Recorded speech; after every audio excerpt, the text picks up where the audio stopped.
we are witnessing yet another product being launched by Gtel, a local mobile phone manufacturer here in Zimbabwe. Today they've unveiled yet another exciting phone. A few months after launching Gtel 5.5, today we are so much honored to have the sales and marketing director with the company, Mr. Robert Gonye. So thank you so much for joining us here. Thank you. It's always a pleasure. It's always a pleasure. Here we are again. We have been unveiling, launching another product. So much noise, so much diesel that you've managed to do. Let's get straight into the product. What do we have here? What have you launched? What do you call this phone? Thank you. Well, I'm humbled, obviously, by creating a new trend, a new pace setter in technology, and also just creating a new milestone as far as devices are concerned. Today we were happy to launch the A760 5.5 SL Extra, probably coming in just weighing 175 grams in terms of weight. It's a 13 megapixel camera, LTE technology.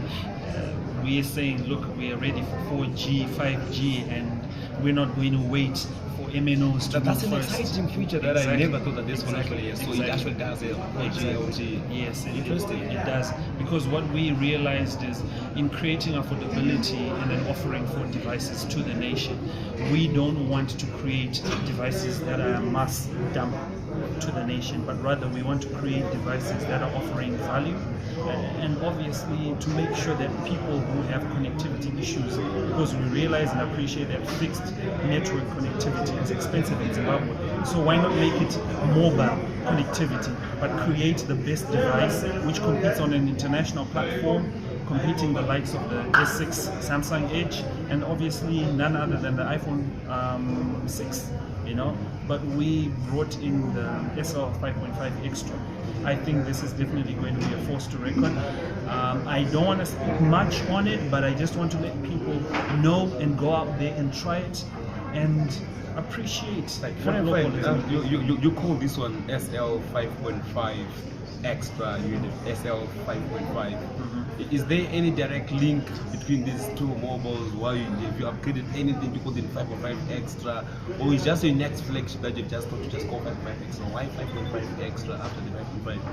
I think for us our flagships are deliberate in the sense that before we launch out any new offering or any new product, we go out into the market and we ask people, tell us exactly what you want, tell us what specifications in terms of operating system, camera, features that you want on the phone. Interesting to note is that people were saying phones are going slimmer, but we're yet to come across a slim phone which gives us long battery power of at least 8 to 12 hours, and we said, look, we can create that platform for you. We created that in the SL 5.5 Extra, but not only that, we created a phone that then gives you the ability to make sure that when your phone is on 10% capacity in terms of battery power, it switches off all other running applications and leaves the three main constant applications that you run. Might be your WhatsApp, your Facebook, and your SMS, or even your calling, and it gives it an extra 20%, which culminates to exactly a 1.5 hour increase in the battery power.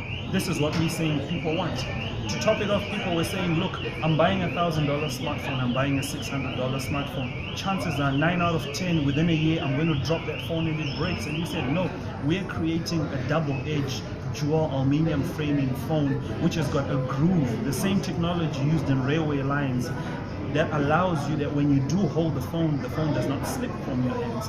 And to top it off, like you rightfully said, was this an upgrade or was just a flagship increase from the previous model that we had? It's definitely an upgrade in that in the first 5.5 there were certain elements that we felt could be improved on. Number one, we've now created a flat camera on this phone. Number two, there was a warmth that was coming on the cell phone which we were using. People do appreciate every cell phone will get warm or tend to be warm when you use it, and we felt that this was a bit uncomfortable. Why not create a totally cooled system phone? And we managed to achieve that in the new Extra. So it's definitely going to be exciting. There is a challenge that I would want you to explain, that your CEO, Mr. Shumba, said. He personally said that this phone is or can be way better than the iPhone 5 and the Samsung 4, and also it's illustrated on the price and the specs. But now here's the question most Zimbabweans want to know, especially with you players like the local manufacturers. Do we have the kind of quality cameras, quality hard drives, quality processors that should stand the warfare against the known brands like the Samsung and the iPhones? Where do we separate the lines? Can you really say this phone can stand against these brands? I think we have to be prudent and honest to the market in letting them know that in terms of quality and spec, if the phone and the device is definitely to the liking of people, it can stand the ground, and this has been attributed to how we've seen most of our devices have gone into the international market or the regional market where people are using them and they're appreciating them. To make matters worse, you're talking about components. I'll have you know that the camera on this phone, the 13 megapixel camera and the 8 megapixel front camera, they're all supplied by Sony. Sony is renowned and known for making or manufacturing quality products.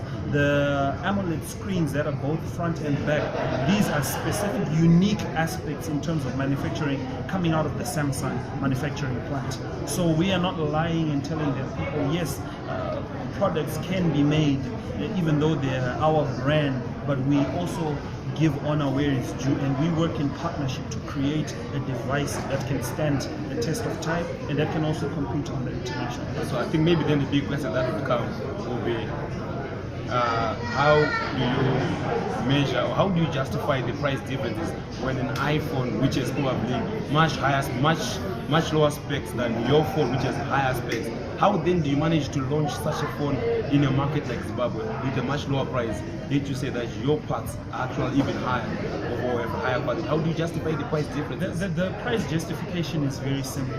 We're simply saying this is a channel market. We are taking the product directly from our manufacturer and giving it to the end user.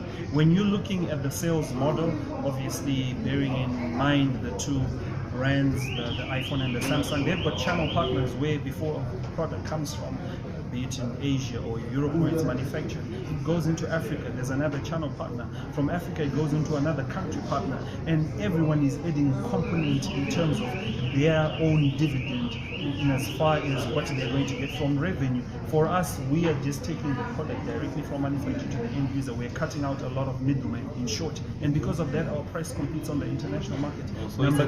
Number two, yes, and then number two, when you go on and we're saying you can get this product, especially when you're now going into the Kenya market, people can buy online. The idea of online purchases is there are no fringes, no delays in terms of how the product is shipped to you. And thirdly, it's a brand.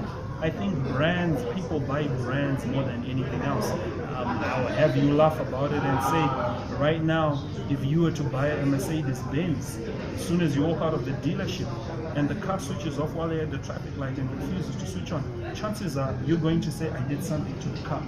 But if you're going to buy a lesser brand like a Nissan, you're going to say they gave me a faulty product. And that's the perception we've had to deal with while we're G-tied. But now as Gtel, we give a warranty for our product and we stand by the quality aspects of the device that we release. Speaking of brand, I think that's the last question that we're going to be posing to you, Mr. Gonye.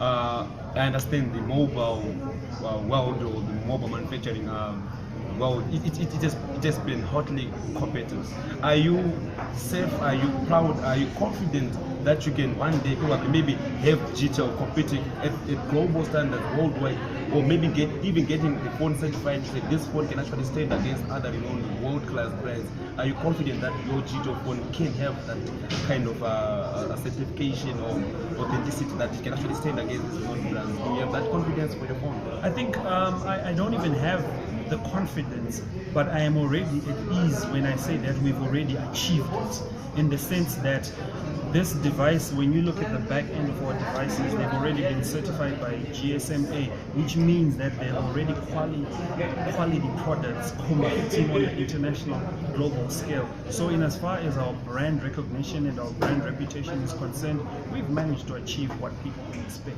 What's just left now is as we continue to increase our market share and let people know that our design, number one, is consistent. And because it's a consistent design, it is one design that is continuously adding value to what we are doing. Yes. Okay, so you've heard it from the horse's mouth. That's the sales and marketing director with Gtel, Mr. Robert Gonye. He says that you can just get it on straight up with all the known brands that you can think of.